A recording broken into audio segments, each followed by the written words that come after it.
Días, buenas tardes, ¿cómo están? Este video tiene como objetivo explicar o acercarnos al concepto de valor lingüístico, tal como lo explica Ferdinand de Saussure en el capítulo 4 de su libro, el curso de lingüística general. Una aclaración, la idea de este video no es que sea el único contacto que tengan con el concepto, sino que por el contrario, el video es una explicación que debería verse de manera posterior a la lectura del texto. Así que yo espero que hayan leído el capítulo 4 del libro y que este video lo vean después, ¿sí? Vamos a empezar entonces, como les decía, este concepto está desarrollado en el capítulo 4 y hay una afirmación que aparece en este capítulo, que es que la lengua no puede ser otra cosa que un sistema de valores puros. Mi objetivo en este video es, de alguna manera, centrarme en esta afirmación y tratar de que al final del video haya quedado clara. Empezamos por algo que ya conocen, que es el concepto de lengua, ¿sí? Ya lo trabajábamos en videos anteriores y además está en capítulos anteriores de este libro. Ahora, ¿qué es lo que nos agrega Saussure? Que la lengua es un sistema y que este sistema es un sistema de valores puros. ¿A qué se refiere con esto? Bueno, espero que quede claro al finalizar el video, pero en principio cuando Saussure está hablando de sistema, lo que está pensando es que todos los elementos que conforman este sistema, en este caso la lengua, están interrelacionados y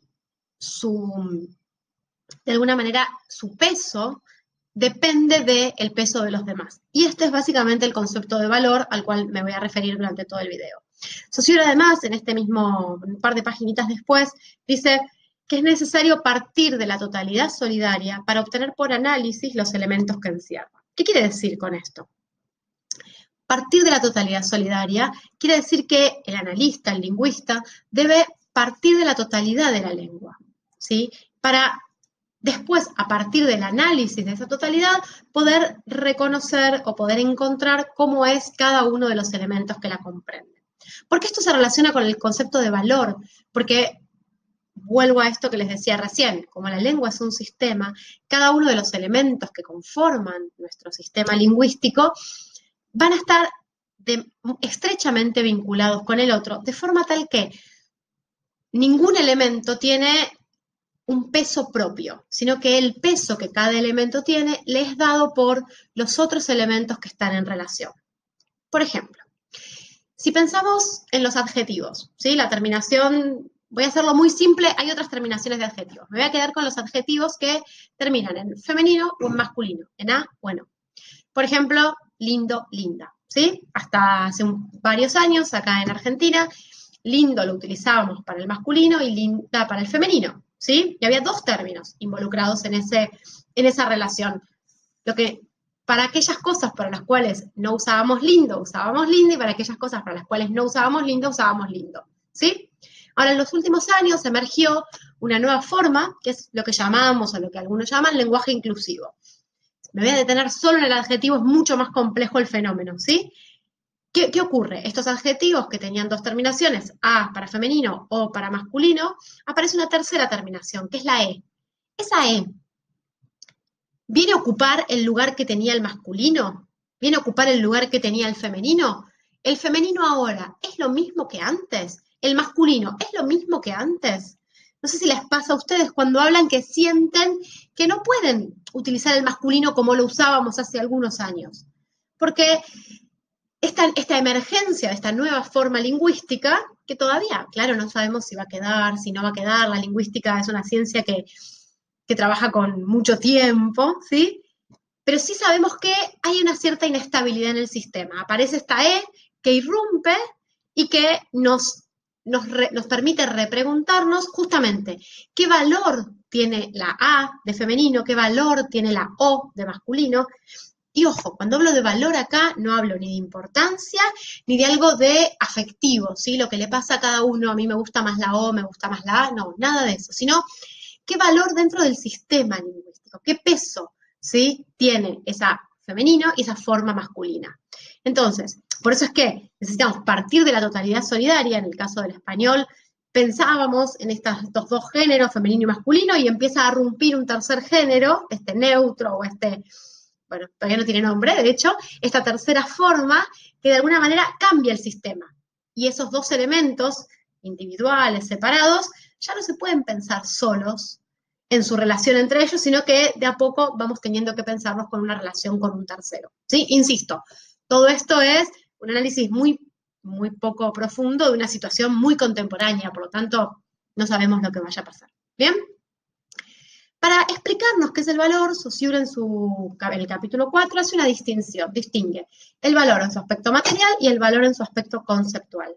Voy a hacer la misma distinción que hace Saussure, efectos explicativos, pero en realidad Saussure nos está diciendo todo el tiempo lo mismo. Lo que nos está diciendo todo el tiempo es que un elemento solo puede definirse en función de los otros elementos que están en relación con él. ¿Sí? El primer ejemplo es, el primer caso, el análisis, el valor en su aspecto conceptual.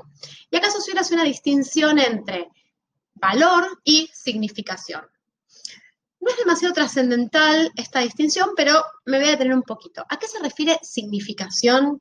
Cuando Saussure dice significación, se está refiriendo a lo que podemos pensar como el significado de diccionario de una palabra. Si yo busco la palabra libro en un diccionario, me va a dar una definición. Esa sería la significación. Ahora, libro entra en una relación con otras palabras, como puede ser enciclopedia, como puede ser novela, como puede ser cuaderno, ¿sí? Entonces, la significación en algunos casos es compartida, en otros casos es diferente, pero sí todas, absolutamente todas las palabras del español y de cualquier lengua, lo que van a tener cada una es diferente valor.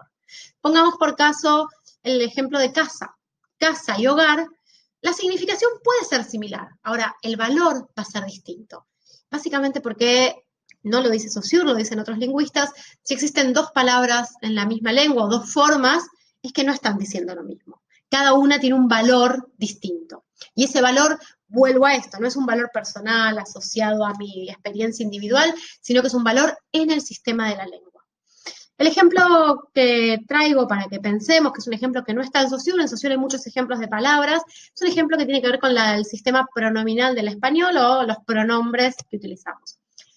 No sé si se acuerdan del colegio, pero los pronombres, así como los verbos, los podemos dividir en tres personas. Primera es la persona que habla, segunda persona, aquella persona a la que se le habla, y la tercera persona es aquella persona de la cual se habla o aquella cosa de la cual se habla. Y estas tres personas se combinan además si es plural o singular. Bien, entonces tenemos primera persona del singular, del plural, segunda del plural, primera del plural, etc. ¿Sí?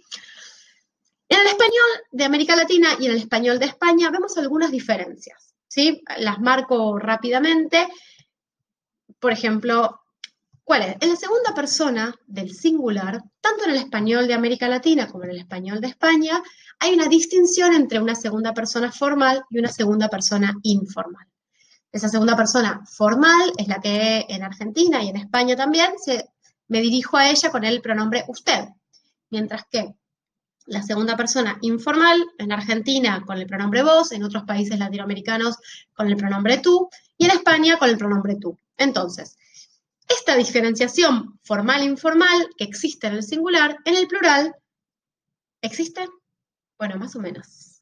En América Latina no existe. En América Latina la segunda persona del plural siempre es ustedes. No importa que yo me dirija a mis amigos, les voy a decir ustedes tienen, y si yo me dirijo a un grupo de profesores de la universidad, a los cuales si fueran singular les trataría de usted, también les voy a decir ustedes. Mientras que en España sí hay una distinción entre una segunda persona del plural formal, ustedes, y una segunda persona del plural informal, vosotros.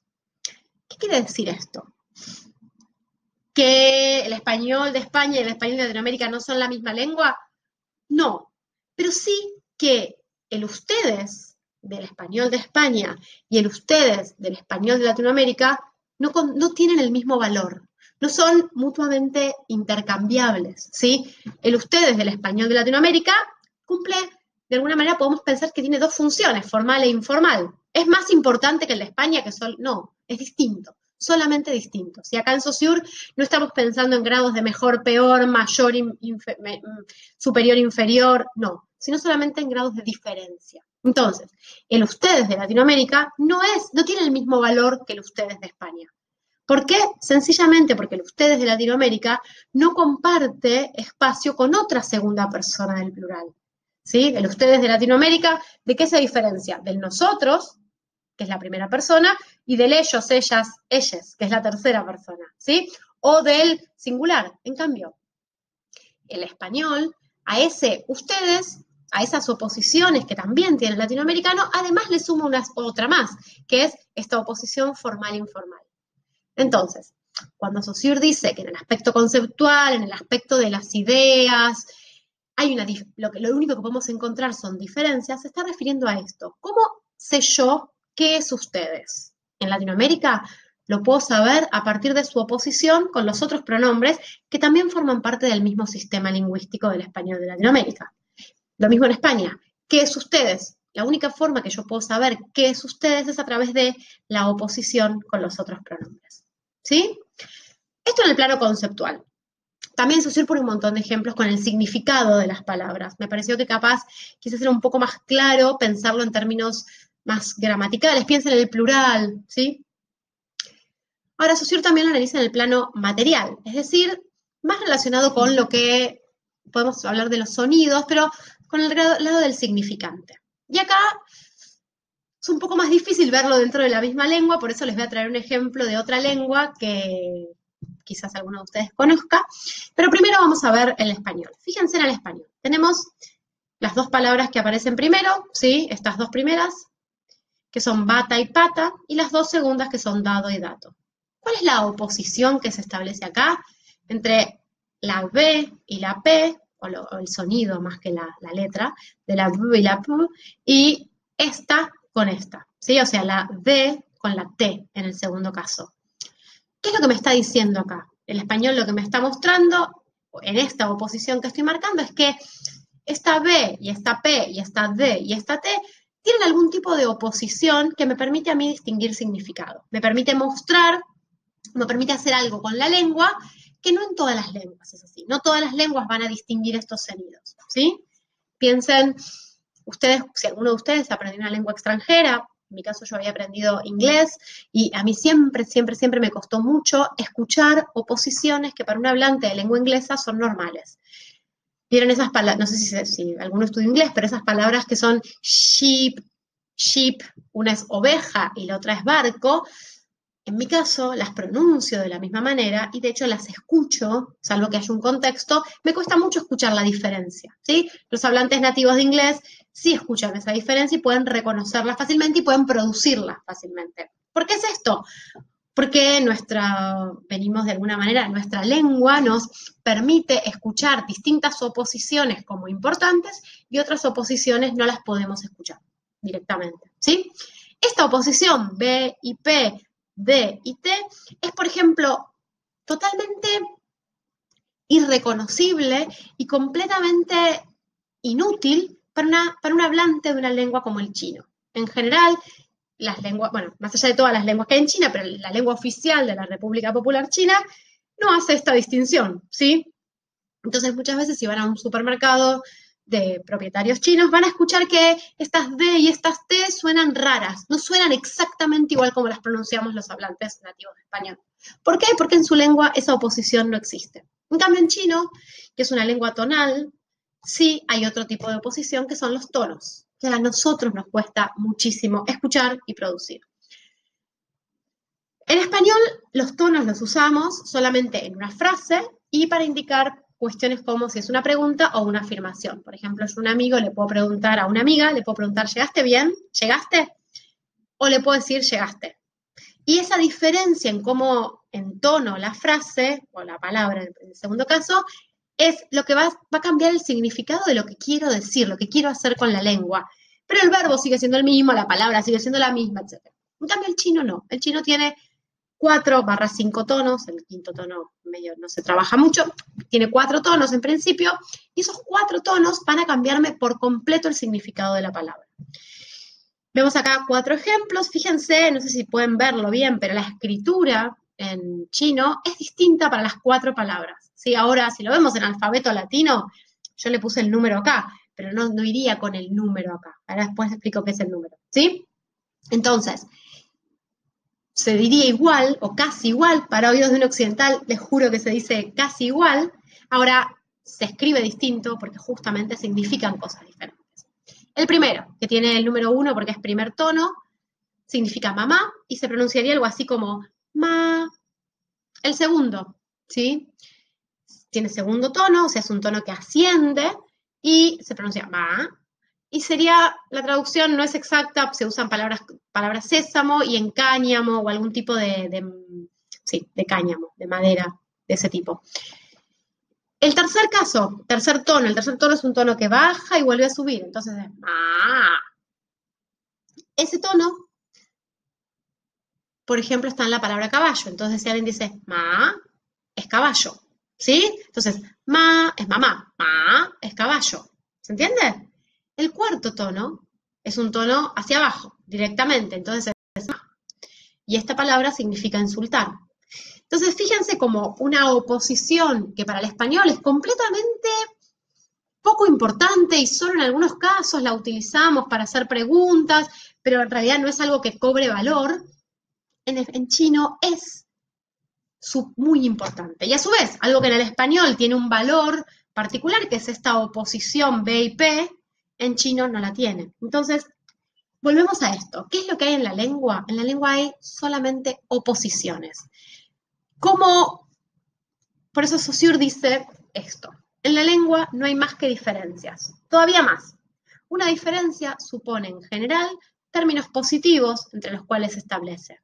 Pero en la lengua solo hay diferencias sin términos positivos. Es decir, en la lengua solamente vamos a encontrar que algo se opone a el resto de las cosas del sistema. Y la única manera de determinar qué es esto es porque establece una oposición con el resto, ¿sí?